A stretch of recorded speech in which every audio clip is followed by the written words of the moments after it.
ஆரோக்கியத்திற்கும் பக்க விளைவுகள் இல்லாத மருத்துவத்திற்கும் ஸ்ரீ சேஷசாயி சித்தா மற்றும் ஆயுர்வேதா கிளினிக், வேலூர் மற்றும் சென்னை பூவிருந்தவல்லி. உலகம் முழுவதும் உள்ள மருந்து டிவி நேயர்களே, என் அன்பு சொந்தங்களே, உங்கள் அனைவருக்கும் வணக்கம். இந்த மருந்து டிவி நிகழ்ச்சியிலே மனநோய், உடல் நோய், உயிர் நோய், இப்படி பல்வேறு விதமாக மனதையும் உடலையும் பாதிக்கின்ற நோய்களுக்கு மருத்துவம், ஆன்மீகம் என்கின்ற வழியிலே நாம் தீர்வினை பார்த்து பழகி பயன்பெற்று வருகின்றோம். அந்த வரிசையிலே இன்று சில நேயர்களுடைய கேள்விகளுக்கு பதிலை பார்ப்போம். ஒரு மகள் கேட்டிருக்கிறார், கிட்னி ஸ்டேஜ் 4க்கு வெஜிடபிள் டயட் சார்ட் சொல்லுங்கள் என்று கேட்டிருக்கிறார். கிட்னி 4th ஸ்டேஜ் என்று சொன்னால் சிறுநீரகம் பழுதுபட்டு முதல் நிலை, 2ஆம் நிலை, 3ஆம் நிலை, இதையெல்லாம் தாண்டி 4ஆம் நிலை அளவுக்கு வந்திருக்கிறது. சிறுநீரகம் மாற்ற வேண்டிய சூழ்நிலைக்கு வந்திருக்கிறது என்று பொருளாகிறது. அது மட்டும் அல்லாமல் டயாலிசிஸ் என்று தற்காலிக வகையிலே இந்த குருதியை சீர் செய்வது என்பது ஒரு நவீன மருத்துவ சிகிச்சையாக இதற்கு பயன் தருகிறது. இந்த டயாலிசிஸ் என்று சொல்லுகின்ற பொழுது குருதி மொத்தத்தையும் வெளியே எடுத்து எந்திரத்திலே இட்டு சுத்திகரித்து மீண்டும் உடலிலே செலுத்துவது என்பதுதான் டயாலிசிஸ் என்பது. இது ஒரு வலி தரக்கூடிய, உயிருக்கு ஆபத்து தரக்கூடிய ஒரு சிகிச்சையாக விளங்குகிறது என்பதிலே ஐயமில்லை. அதுவும் இல்லாமல் ஒரு மாதத்துக்கு குறைந்தது 25,000 ரூபாய்களாவது நாம் செலவு செய்ய வேண்டிய ஒரு நிலை இந்த டயாலிசிஸ் என்கின்ற நிலையிலே ஏற்படுகிறது. இப்படி கிட்னி சரியாக வேலை செய்யவில்லை, கெடுவதற்கு என்ன காரணம் என்று பார்த்தோமே ஆனால், அதிகமான ரசாயன பொருட்களை உணவிலே சேர்த்து கொள்வது, இந்த பேக்டு ஃபுட் என்று சொல்வார்கள், ப்ரிசர்வ்டு ஃபுட் என்று சொல்வார்கள். நாம் கடைகளிலே நீண்ட நாட்களாக கெட்டுப்போகாமல் இருப்பதற்காக அது சுத்தி செய்யப்பட்ட பொருட்களை வாங்கி உண்ணுவது, அதிகமான வலி மாத்திரைகளை, ஸ்டெராய்டு என்று சொல்லக்கூடிய ஒவ்வாமைக்கான கொடுக்கக்கூடிய மாத்திரைகளை, ஆன்டி இன்ஃப்ளமேட்டரி அனால்ஜெசிக் என்று சொல்லக்கூடிய வலி வீக்கத்தை கரைக்கக்கூடிய மாத்திரைகளை, அதிகமாக காய்ச்சலை குறைக்கக்கூடிய பேராசிட்டமால் என்று சொல்லக்கூடிய மருந்துகளை அடிக்கடி நாம் வாங்கி பயன்படுத்துவது, குறிப்பாக மருத்துவர்களுடைய பரிந்துரை இல்லாமல் இப்படிப்பட்ட மருந்துகளை, வலி மாத்திரைகள், காய்ச்சல் மாத்திரைகள், ரசாயன பொருட்கள், இவைகளை சாப்பிடுவதனாலே இந்த ரசாயன பொருட்களை சிறுநீரகம் வடிகட்டி வெளியே தள்ளாமல் உள்ளேவே செலுத்துவது என்பதுதான் சிறுநீரகம் பழுதுபட்டு போனது என்று பொருளாகும். இதனுடைய அடிப்படை காரணம் என்று சொன்னால் நீர் தேக்கம் என்பது ஆகிறது.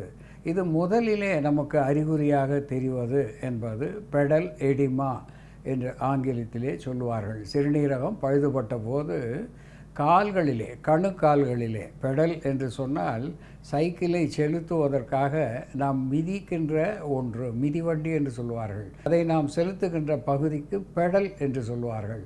பெடல் எடிமா என்று சொன்னால் கணுக்காலிலே நீர் தங்குவது, வீக்கம் காணுவது, இதுதான் சிறுநீரக பழுது ஏற்படுகிறது என்பதற்கான ஒரு அறிகுறி. பின்னாலே கால்களிலே வீக்கம் காணுவது, பிட்டிங் எடிமா என்று சொல்வார்கள். முழங்காலிலே நாம் விரல் கொண்டு அழுத்துகின்ற பொழுது பள்ளம் விழுகின்ற ஒரு நிலை பிட்டிங் எடிமா. அதன் பின்னாலே முகத்திலே நீர் ஏறுவது, கண்களிலே நீர் ஏறுவது, கன்னக்கதுப்புகள் வீங்கி போவது, இப்படி பல்வேறு துன்பங்களை தருவதாக வெளியே கழிக்க வேண்டிய சிறுநீர் உள்ளேவே சேர்ந்து விடுவது. அது மட்டும் அல்லாமல் இந்த சிறுநீரகம் பழுதுபடுவந்த பொழுது யூரியா, கிரியேட்டின் என்று சொல்லுகின்ற தேவையற்ற உப்புக்கள் குருதியிலே சேர்ந்து மூச்சு அடைக்கின்ற ஒரு நிலை, அதாவது நுரையீரலை பாதிக்கக்கூடிய ஒரு நிலையாக, குருதி திடமான ஒரு நிலையாக மாறுகிறது. குருதி ஓட்டத்திலே பிரச்சனை ஏற்பட்டு இதய அடைப்பு ஏற்படுவதற்கு இந்த சிறுநீரக பழுது ஒரு காரணமாக இருக்கிறது. மூச்சு முட்டுகின்ற ஒரு நிலை ஏற்படுவதற்கு, நுரையீரல் பாதிக்கப்படுவதற்கு இந்த சிறுநீரக பழுது ஒரு காரணமாக இருக்கிறது. இப்படிப்பட்ட நிலையிலே சிறுநீரை முடிந்த அளவுக்கு வெளித்தள்ள வேண்டும். நீர் உடலிலே தேங்காமல் பார்த்து கொள்ள வேண்டும். நம் நீரிலேயே நாம் மூழ்குகின்ற ஒரு நிலையைத்தான் இந்த சிறுநீரக பழுது காட்டுகிறது என்று சொன்னால் அது மிக இல்லை. சாதாரணமாக உடலிலே இருக்கின்ற நீரை வெளியேற்றுவதனாலே இப்படிப்பட்ட அனைத்து தொல்லைகளுக்கும் ஒரு விடிவு ஏற்படும். எல்லா வித காரணத்துக்கும் அழுக்கு உள்ளே தேங்குவது, சிறுநீர் சரியாக போகாத போது பல்வேறு நோய்கள் வந்து சேருகின்றன. மலம் சரியாக போகாத போது பல்வேறு நோய்கள் நம்மை தாக்குகின்றன. அதே போல் மாதவிலக்கு அழுக்கு சரியானபடி வெளியேறாத போது பல்வேறு நோய்கள் மாதரை பாதிக்கின்றன. இப்படி உடலிலே கேடு ஏற்படுவது என்பது சிறுநீரக பாதிப்பினாலே என்பது நாம் தவிர்க்க முடியாத ஒன்று. இது நவநாகரிக உலகிலே வீட்டுக்கு ஒருவர் சிறுநீரக பாதிப்பினாலே பாதிக்கப்படுகிறது என்பதை நாம் பார்க்கின்றோம். முதலிலே மருந்துகளினாலே ஏற்படுவது, இந்த மெடிக்கல் ரீனல் டிசீஸ் என்ற ஆங்கிலத்திலே மருத்துவர்கள் எழுதி தருவார்கள்.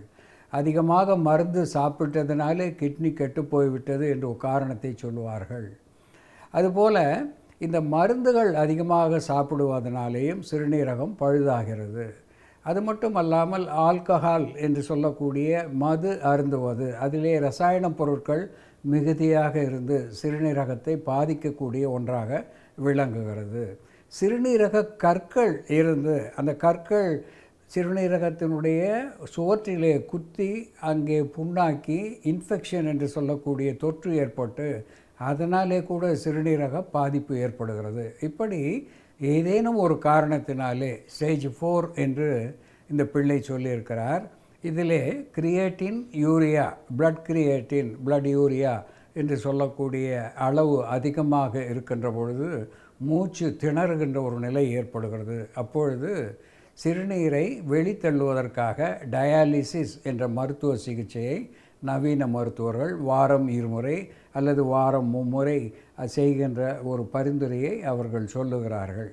இங்கே நம்ம இயற்கையாக அது நேச்சுரல் டயாலிசிஸ் என்று சொல்லுகின்ற பொழுது மூக்கிரட்டை என்கின்ற கீரை, புகேவியா டிஃப்யூசா என்று சொல்லுகின்ற வடமொழியிலே புனர்னவா என்று சொல்லுகின்ற கீரை நமக்கு மிக சாதாரணமாக கிடைக்கக்கூடிய ஒன்று இந்த மூக்கிரட்டை கீரை. அதோடு கூட அபூட்டிலான் இண்டிகம் என்று ஆங்கிலத்திலே சொல்லுகின்ற துத்தி சாலை ஓரங்களிலே சூரியனைப் போல கதிர்கள் கொண்ட அரைவட்ட காய்களையும் மஞ்சள் பூக்களையும் சம்பங்கி இலைகளை போன்ற இலைகளையும் பெற்றிருக்கின்ற செடி துத்தி. அதனுடைய வேர் சிறுநீரக பழுதுக்கு மிக முக்கியமான ஒரு மருந்தாக, ஒரு டயூரிட்டிக்காக பயன் தருகிறது என்பதிலே ஐயமில்லை.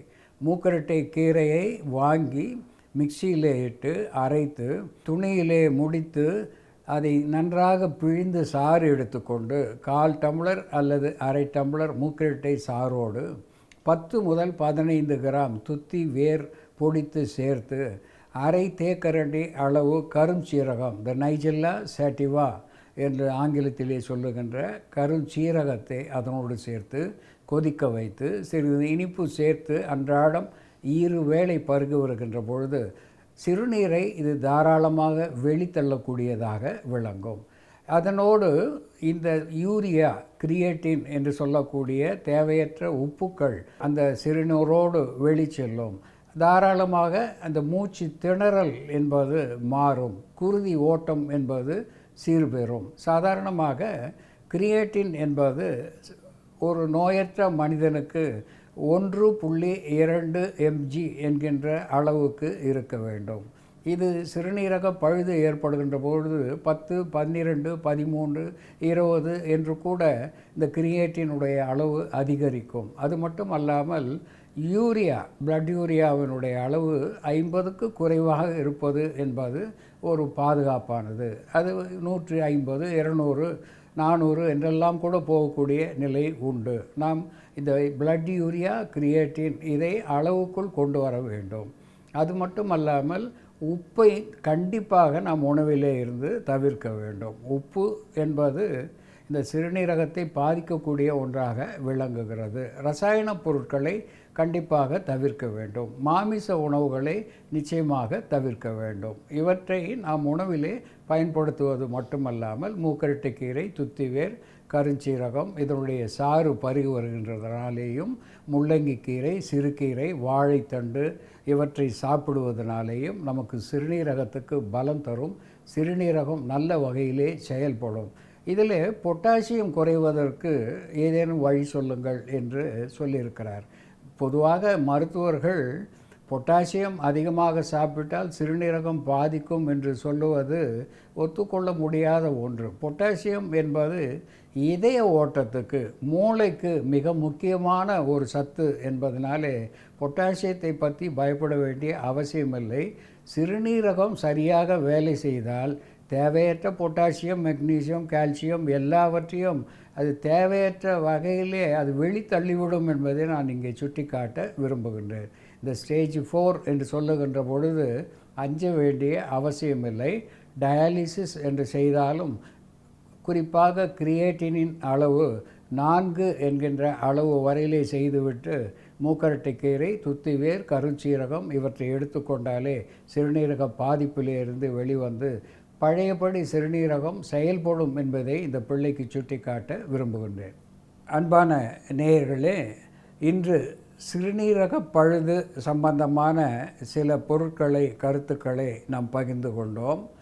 இதுபோல வேறு ஒரு நிகழ்ச்சியோடு நாம் மீண்டும் சந்திப்போம். இந்த நிகழ்ச்சி பற்றிய உங்கள் கருத்துக்களையும் சந்தேகங்களையும் நீங்கள் எழுதி அனுப்ப வேண்டிய முகவரி drsakthi.subramani.com மற்றும் இந்த நிகழ்ச்சியை யூடியூபில் தொடர்ந்து சப்ஸ்கிரைப் செய்து பெல் பட்டனை அழுத்தி பாருங்கள். மற்றவரையும் பார்க்க சொல்லி பரிந்துரை செய்யுங்கள். நாடு நலம் பெறும், ஆரோக்கியம் நிலை பெறும். நன்றி, வணக்கம்.